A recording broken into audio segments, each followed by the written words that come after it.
ನೋಡಿ ವಿದ್ಯಾರ್ಥಿಗಳೇ, ಇಂದು ಹಿಂದುಳಿದ ವರ್ಗಗಳ ಕಲ್ಯಾಣ ಇಲಾಖೆಯಿಂದ BCM ಹಾಸ್ಟೆಲ್ ಡಿಗ್ರಿ ವಿದ್ಯಾರ್ಥಿಗಳಿಗೆ ಆನ್ಲೈನ್ ಅರ್ಜಿ ಪ್ರಾರಂಭವಾಗಿರ್ತಕ್ಕಂಥದ್ದು.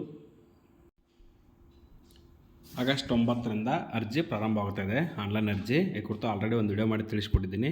ಇಲ್ಲಿ ನೋಡಿ ವಿದ್ಯಾರ್ಥಿಗಳೇ, ಆದಾಯ ಮಿತಿ ಅಥವಾ ಇನ್ಕಮ್ ಲಿಮಿಟ್ ಬಂದುಬಿಟ್ಟು ಕೆಟಗರಿ 1 SC ST ಅವರಿಗೆ 2.5 ಲಕ್ಷ ರೂಪಾಯಿ ಮತ್ತು ಪ್ರವರ್ಗ 2A 2B third A third B ಅವರಿಗೆ 1 ಲಕ್ಷ ರೂಪಾಯಿ ಆದಾಯ ಮಿತಿ ಇರತಕ್ಕಂಥದ್ದು. ಅದೇ ರೀತಿಯಾಗಿ ನೋಡಿ ಇಲ್ಲಿ ಸಾಮಾನ್ಯ ಕೋರ್ಸ್ನ ಪದವಿ ತರಗತಿಗಳಿಗೆ ಅಂತ ಮಾತ್ರ ಹೇಳಿದ್ದಾರೆ.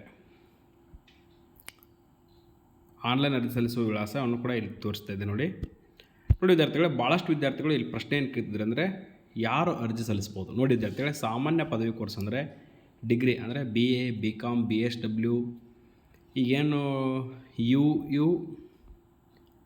University unified university college management system ಅಂದರೆ UUCM ಮೂಲಕ ಏನು ಅಡ್ಮಿಷನ್ ಆಗಿದ್ದೀರಲ್ಲ, ಇಲ್ಲಿ ನೋಡಿ ಈ ಒಂದು ವೆಬ್ಸೈಟ್ನಲ್ಲಿ ಆನ್ಲೈನ್ ಅರ್ಜಿ ಹಾಕಿ ಅಡ್ಮಿಷನ್ ಮಾಡಿಸಿರ್ತಕ್ಕಂಥ ಎಲ್ಲ ಡಿಗ್ರಿ ವಿದ್ಯಾರ್ಥಿಗಳು ಅಂದರೆ ಗ್ರ್ಯಾಜುಯೇಟ್ ಮಾತ್ರ, ಪೋಸ್ಟ್ ಗ್ರ್ಯಾಜುಯೇಟ್ ಅಲ್ಲ, ಕೇವಲ ಗ್ರ್ಯಾಜುಯೇಟ್ ಆ ವಿದ್ಯಾರ್ಥಿಗಳು ಈ ಒಂದು ಹಾಸ್ಟೆಲ್ಗೆ ಅರ್ಜಿಯನ್ನು ಸಲ್ಲಿಸ್ಬೋದು. ಅಲ್ಲಿ BA BCom BSc BSW ಮತ್ತು ಬ್ಯಾಚಲರ್ ಆಫ್ ಹೋಟೆಲ್ ಮ್ಯಾನೇಜ್ಮೆಂಟ್ ಈ ರೀತಿಯಾಗಿ ಎಲ್ಲ ಕೋರ್ಸ್ಗಳು ಆನ್ಲೈನ್ ಮೂಲಕ ಅರ್ಜಿಯನ್ನು ಸಲ್ಲಿಸ್ಬೋದು. ಆ್ಯಂಡ್ ದೆನ್ ನೋಡಿ ವಿದ್ಯಾರ್ಥಿಗಳೇ, ಇಲ್ಲಿ JNM ಅರ್ಜಿ ಸಲ್ಲಿಸ್ಬೋದಾ ಅಂತ ನೋಡಿದರೆ ನೋಡಿ ಈ ಒಂದು JNM ಇನ್ನೂ ಕೌನ್ಸಿಲಿಂಗ್ ಪ್ರೋಸೆಸ್ಸು ಅಡ್ಮಿಷನ್ ಪ್ರೋಸೆಸ್ ಇನ್ನೂ ಆನ್ ಪ್ರೋಸೆಸ್ನಲ್ಲಿದೆ, ಅಂದರೆ ಪ್ರೋಸೆಸ್ನಲ್ಲಿರ್ತಕ್ಕಂಥದ್ದು ಇನ್ನೂ ಕಂಪ್ಲೀಟ್ ಆಗಿಲ್ಲ. ಹಾಗಾಗಿ ಈ ವಿದ್ಯಾರ್ಥಿಗಳಿಗೂ ಅವಕಾಶ ಸಿಗೋದು ಡೌಟ್ ಅನಿಸುತ್ತೆ. ಬಟ್ ಅದು ಆ ಕುರಿತು ಏನಾದರೂ ಅಪ್ಡೇಟ್ ಇದ್ದರೆ ತಿಳಿಸ್ಕೊಡ್ತೀನಿ. ಯಾಕಪ್ಪ ಅಂದರೆ ಇನ್ನೂ ಇವ್ರ ಪ್ರೋಸೆಸ್ ಎಲ್ಲ ಮುಗಿದು ಅಡ್ಮಿಷನ್ ಆಗಬೇಕು. ಅಡ್ಮಿಷನ್ ಆದ ನಂತರ ಇವರಿಗೆ ಅವಕಾಶ ಸಿಗ್ಬೋದು. ಆ್ಯಂಡ್ ದೆನ್ ಇನ್ನೇನು ಪ್ಯಾರಾಮೆಡಿಕಲ್ ಕೋರ್ಸ್ಗಳಿಗೆ ಅವಕಾಶ ಸಿಗ್ಬೋದು. ಯಾಕಂದರೆ ಆಫ್ಟರ್ SLC ಕೂಡ ಇರುತ್ತೆ, ಅದು ಅಲ್ಲಿ ಅವಕಾಶ ಸಿಗೋ ಸಾಧ್ಯತೆಗಳು ಇದೆ.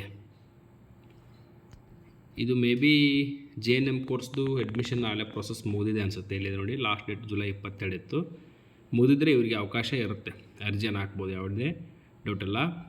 ಆ್ಯಂಡ್ ದೆನ್ ಈಗ ಇಂಜಿನಿಯರಿಂಗ್ ಮತ್ತು ಈ ಒಂದು KCET ಕರ್ನಾಟಕ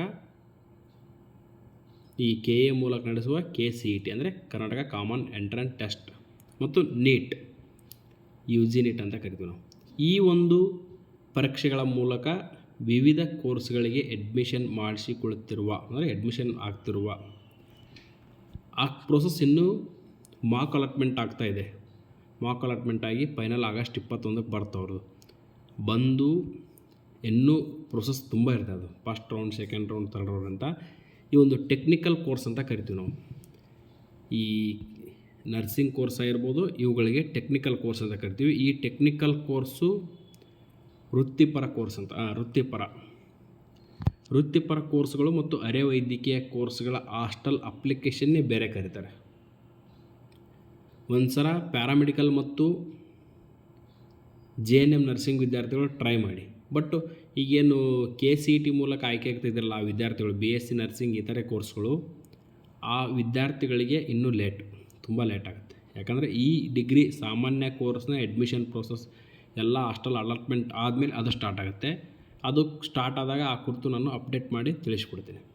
ಈ ಕೇವಲ ಇಂಜಿನಿಯರಿಂಗ್ ಆಗಿರ್ಬೋದು ಇವರೆಲ್ಲ ಕೇಳಬೇಡಿ. ಇನ್ನುಳಿದಂತೆ ಇನ್ನೊಂದು ಏನಂದರೆ ಲಾ ಓದ್ತಕ್ಕಂಥ ವಿದ್ಯಾರ್ಥಿಗಳು ಕೇಳ್ತಾ ಇದ್ದಾರೆ, ಅವ್ರಿಗೆ ಅವಕಾಶ ಸಿಗುತ್ತೆ. ಯಾಕಂದರೆ ಅದು ಕೂಡ PUC ಆಫ್ಟರ್ ಈಗ 5 ಇಯರ್ಸ್ ಕೋರ್ಸ್ ಮಾಡಿದ್ದಾರೆ. ಫಸ್ಟ್ ಹೆಂಗಿತ್ತಂದರೆ ಲಾ ಕೋರ್ಸು 3 ಇಯರ್ಸ್ ಆಫ್ಟರ್ ಡಿಗ್ರಿ, ಅಂದರೆ ಡಿಗ್ರಿ ಮಾಡಿದ ನಂತರ ನೀವು ಲಾ ಮಾಡಿದರೆ 3 ವರ್ಷ ಇತ್ತು. ಈಗ ಅದನ್ನೇನು ಮಾಡಿದಾರಪ್ಪ ಅಂದರೆ ಈ ಒಂದು ರಾಷ್ಟ್ರೀಯ ಶಿಕ್ಷಣ ನೀತಿ ಪ್ರಕಾರನೇ ಅನಿಸುತ್ತೆ. ಆಫ್ಟರ್ PUC ಆದ ತಕ್ಷಣವೇ ನೀವೇ ಮಾಡ್ಬೋದು, ಲಾ ಮಾಡ್ಬೋದು.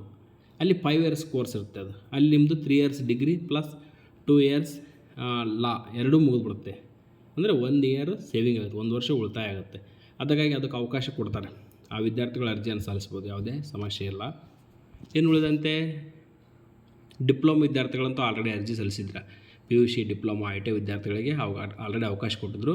ಇಲ್ಲಿ ಐ ಟಿ ಐ ವಿದ್ಯಾರ್ಥಿಗಳಿಗೆ ಅವಕಾಶ ಕೊಡೋದು ಡೌಟು, ಒಂದು ವೇಳೆ ಟ್ರೈ ಮಾಡಿ. But P U C diploma ಅಂತೂ ಆಲ್ರೆಡಿ ಮುಕ್ತಾಯ ಆಗಿದೆ, ಸೀಟ್ ಕೂಡ ಅಲಾಟ್ಮೆಂಟ್ ಆಗಿದೆ. ಮತ್ತು ಯಾವ ಕೋರ್ಸಪ್ಪ ಅಂದರೆ ಇನ್ನು ನೋಡಿ ವಿದ್ಯಾರ್ಥಿಗಳೇ, ಪಿ ಜಿ ವಿದ್ಯಾರ್ಥಿಗಳು ಕೇಳ್ತಾ ಇದ್ದಾರೆ. ಇಲ್ಲಿ ಸುಮ್ಮನೆ ಎಕ್ಸಾಂಪಲ್ಗೆ ಒಂದು ಮಾಹಿತಿ ತೆಗೆದುಕೊಳ್ಳಿ. ಇಲ್ಲಿ ಕೊಡಗು ವಿಶ್ವವಿದ್ಯಾಲಯ ನೋಡಿ, ಕೊಡಗು ಯೂನಿವರ್ಸಿಟಿ. ಹೋದ ವರ್ಷದ್ದು P G admission process up to ನೋಡಿ, P G admission date extension ಎಲ್ಲಿ ತನಕ ನವಂಬರ್ 15ರವರೆಗೂ ಇದೆ. ನವಂಬರ್ 15ರ ನಂತರ ಈ ಒಂದು ಸೀಟ್ ಅಲಾಟ್ಮೆಂಟ್ ಆಗಿರ್ತಕ್ಕಂಥ. ಹಾಗಾಗಿ ಪಿ ಜಿ ಒಂದು ಹಾಸ್ಟೆಲ್ ಅಪ್ಲಿಕೇಶನ್ನು ಲೇಟ್ ಆಗುತ್ತೆ, ಇನ್ನೂ ಸ್ಟಾರ್ಟ್ ಆಗೋದು ಡೌಟು. ಯಾಕಪ್ಪ ಅಂದರೆ ಈಗ ತೋರಿಸಿದ್ನಲ್ವಾ, ಈಗ ಇನ್ನೊಂದು ತೋರಿಸ್ಬಿಡ್ತೀನಿ ಸುಮ್ಮನೆ ರೀ.